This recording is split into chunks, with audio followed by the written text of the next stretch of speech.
Hello again, it's Jimmy here at O'Reilly's. We have here an Audi, I think it's a Q5, something like that, but it's the 2 litre TDI and it has a very common fault of a P200200. Let me get you inside the car and we'll get it plugged in and we'll go through it. Okay, so this car, engine lights on, we only have 43,000 miles on it. So these cars in particular have a very bad design with the EGR system and the DPF. We've got a P200200 DPF efficiency fault. He has obviously been to garages. Their answer is new DPF, new EGR. Problem is, 3,000 miles later, problem comes back. So what do? You spend 4 or 5 grand every 6 months. I don't think that's a reasonable option. We have been ourselves. I've been working on these cars, trying to resolve these problems for the past 3 years or more, and we have had a sort of 50-60% success rate with putting a lot of cleaner through the EGR and DPF. But again, like I said, even if you put new DPF, new EGR on these cars, we're having 50%, 60% customers come back within 6 months with the same fault. So the problem is with these cars is, you know, you may get 40,000 miles, maybe 80,000 miles. We see a lot of these, most commonly these cars come to us with between 60 to 80,000 miles when they've got this problem. And then some customers assume that, oh, well, it's done 80,000 miles. If I get it fixed, it's going to do another 80,000 miles. I'm not going to keep it that long anyway. But what they're shocked to find is the second time round, it hasn't lasted 5,000 miles. See, the problem is when the car's a little bit older, your entire engine is covered in carbon inside, soot. So just putting in a new part over here doesn't get rid of all the soot that you've got built up everywhere else in the engine. And your engine isn't running as efficiently as it was when it was brand new. So all of the soot that's up here makes its way back into the new parts, and very, very shortly afterwards, they've blocked up. These have three separate EGR system on it. You've got a low pressure EGR, high pressure EGR, and you've also got EGR coolers involved, which is small little fin typed radiators basically. And these EGR coolers cannot reach more than maybe 150 or 200 degrees. So the problem is with that, especially the low pressure one, the soot is going in there at a very, very low pressure. So it cannot be pushed out. And it's also a very low temperature, so it can't be burned off. You cannot get an EGR cooler hot because it will damage it. It will melt or whatever. So it's not designed to get hot. Something that's not designed to get hot, and an EGR cooler that's got small fins on it, should not have soot going through it, in my opinion. They should have a better design for that. So basically, after the DPF, having a circulate system, which a lot of cars do have. Land Rover have done that for years now. Audi do it. But the problem is the system isn't always reliable. Some soot does get past the DPF and get into the low pressure EGR cooler, block that, and also the high pressure EGR cooler. These have got a high pressure, low pressure, and then down further on the exhaust, you've also got another exhaust valve. So they all open and close. You got 3 of them together. Yeah, I haven't got 3 hands to show you, but they all open and close in sequence with each other.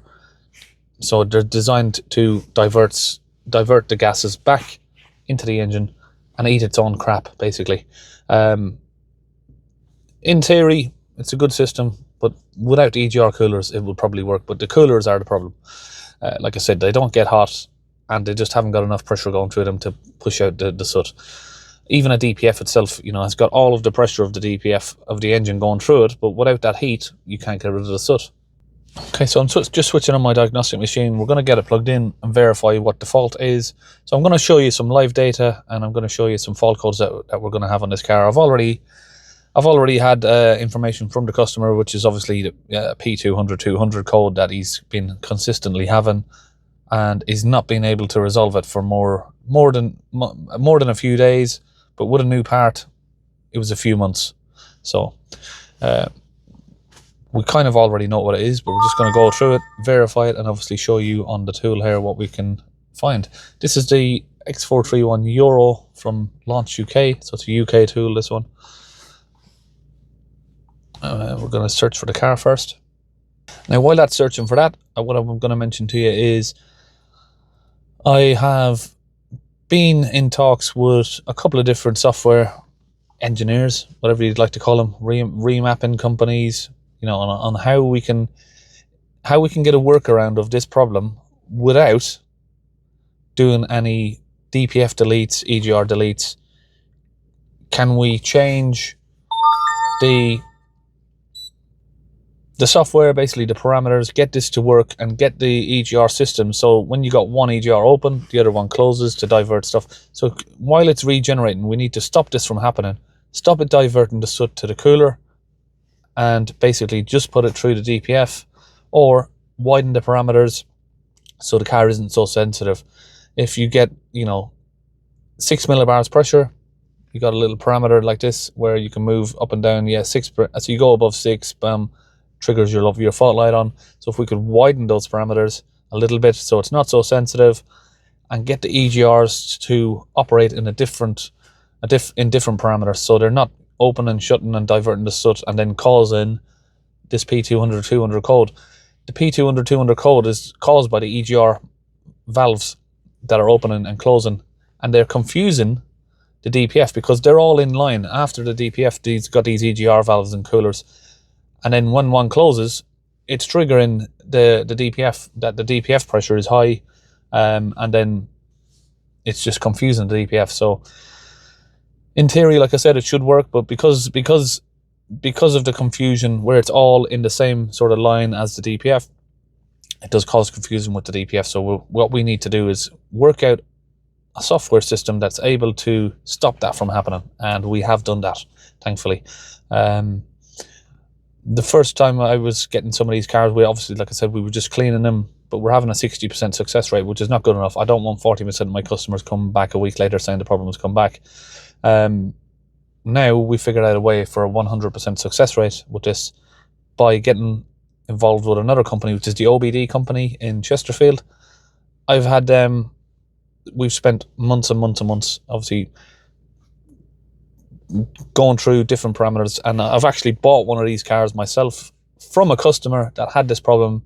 He didn't want to spend any more money on it, and we agreed a price that I could buy the car from him, and I spent some months going through the parameters and live data with that car, because spending a few hours on a car is not good enough. We need the car for a month or two to watch how the car's behaving each time we change parameters on DPF and EGR. Okay, so we're just running through a diagnostic scan. Just running through it there. So we should, hopefully we've only got one fault code. We don't have anything else that's going to throw any other spanners into work. So yeah, we've just got the P200200 code. So if we go into the live data here and click data stream, block 1. So we're going to look at it's not too important, but the differential pressure, we'll get that up anyway. Normally this one is the most accurate that we use. I think that was the one. And we're going to look at the soot measured and calculated. Sorry, I work on a lot of different cars, so sometimes it's hard to remember, but we're just going to look at the regeneration information. If we have we don't want the distance into last regeneration, but if we got an average distance, and we can click that would help. Okay, so we have a slightly high DPF pressure, which is 15 or 16 millibars. All of these cars I've seen do idle higher, with a higher pressure than your average car. So we're going to rev the car up. Oh, wasn't expecting it to go all the way up. Normally these max out at 2500 RPM. So we have round about 60 there pressure at that, so it's not too bad. But this is the problem. We've got minus 73 grams of soot, minus 0.73, but that's going to keep going down and down.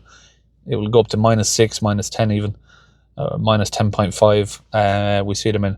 So the issue with this, when we change our software, we want to see this coming up as close as possible match to this. So this is where the problem is.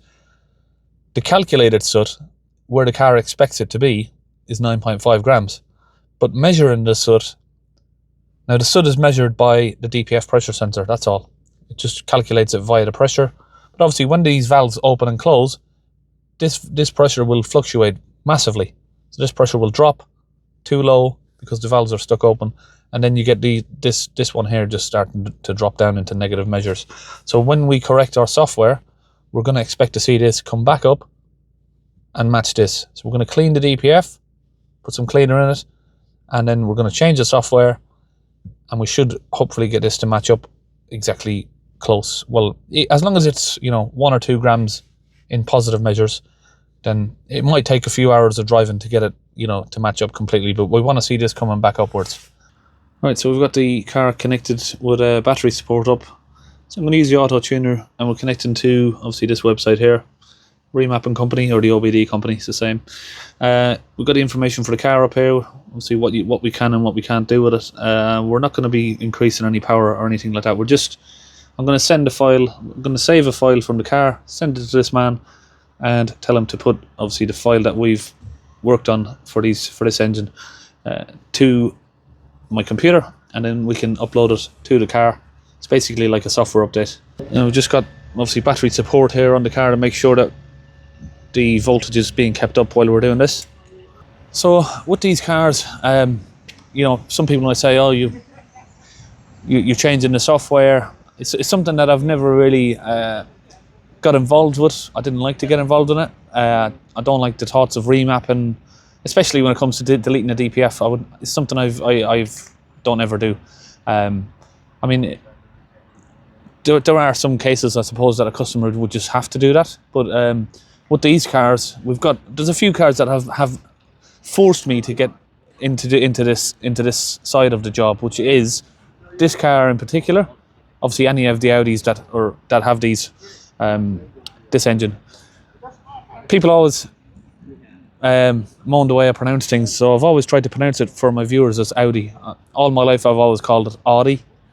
I remember I said it on one of my first videos, and everyone was going a bit mad in the comment section saying it's pronounced Audi, not Audi. But I think it's just in Ireland everyone says Audi, but I think maybe everywhere else in the world, I'm not sure, but in England people pronounce it Audi. So these cars in particular have the problem where people are spending 4 or 5 grand at an Audi dealership, putting all of these parts into the car, and within 6 months the problem comes back. It's the same. We've got a Land Rover Evoques, Land Rover Discovery Sports with P049B code, P2002 again, or P20E. We've also got the Ford Transit Connect, P20E, very common issue again, P2002. And if the software isn't the tolerances of the software isn't changed, you're just going to have these repetitive issues every 6 months. Now, you might get some customers saying, well, I've replaced mine and I haven't had the issue. That was a year ago. If you're very, very, very lucky, you might not have the problem come back as quick as that, but 80% of people do, maybe 90%. Every customer that I'm seeing coming here have got the same story. We've replaced the DPF twice over the past year, and the problem's come back. So this is the 3rd time it's come back in a year, and it's had 2 new DPFs, 2 new EGRs, all new injectors. All of these items have been done, and yet it comes back. We've had customers that come from the dealer, they've put new injectors, new DPF, new EGR twice in a year, 3 times in a year. We had I've got one of my videos there from last year where a Range Rover Evoque had all of these items replaced 4 times in a year. And then in the end, Land Rover just said, we can't help you any further, there's nothing we can do about it. So the customer just went away with a car that's under warranty, 2 years old. It's had a new DPF, new EGR, new fuel injectors 4 times, and then the dealership just told them that there's nothing they can do for them. I mean, I don't fully understand that, because if that is the case, surely I would be expecting, if the dealer can't fix it, for the dealer to then take that car back and either give me a replacement car that works or just give you back your money. But this customer told me that there was nothing he could do about it. So we've had to make a workaround for this, because obviously the software and design that they're putting onto these cars, it just doesn't work. So that's the short end of the story. I know I'm talking a lot, but I'm trying to explain what this issue is and why we've had to resort to me spending 2 years finding software that we can get to work on these type of cars. Okay, now we're just loading in that file to the car. Okay, now we're going to move on to the DPF cleaning. We've got the launch UK fluid. That's in the bottle there. That's connected to an airline at 120 psi there inside the van. And then we've got that connected over here, which is on this pipe here. So this one just reads the atmospheric pressure. This one goes to the DPF. We've got a second one at the back there that goes to the EGR. So we're going to do this with the engine running, and we're just going to do it in small doses because this has got a low pressure EGR that does return, it can return some of the fluid to the engine and recirculate it, so you just got to do it slowly. So once we've got this bottle empty, we'll get back in sort of 5 minutes. Okay, now that that's done, we're going to take the vehicle out on a test. Okay, so we've done round about 2 or 3 miles, I think. Just a little quick run down to the first exit on the A1 and back around. So here now we have much better readings, exactly what we'd like to see. We have 2 millibars of pressure on the DPF, so the DPF is no longer blocked. I did notice after the video that the pressure of the DPF climbed up to 26. I don't remember if I got that on the video. I'd have to go back, but if not, I'll just give you for your information. It increased up to 26 after sort of looking at the diagnostics and holding the revs up for a few minutes. This decreased down to minus 3.5. Now, within the test drive, after we've fixed the software and cleaned the DPF, we've got a very, very healthy DPF, which is 2 millibars of pressure, and we have soot mass measured and calculated almost matching each other. And you can see there 3000 RPM, 29 millibars of pressure, and you can see the grams of soot are actually even getting closer to what they should be there. Right, so we're basically finished. I hope you understand all of the video that I've made. I tried to make this one as informative as possible that I can.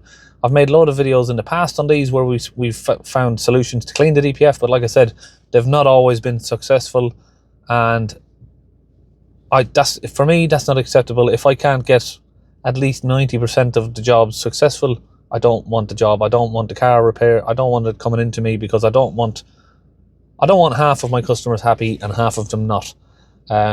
It's a gamble. No one wants to spend, £300 on something that's going to gamble. They don't know if it's going to work. So this process that I've done here, 100% success so far, and yeah, we'll get the video finished up. And that's it, all finished on the Audi Q5. See you on our next video.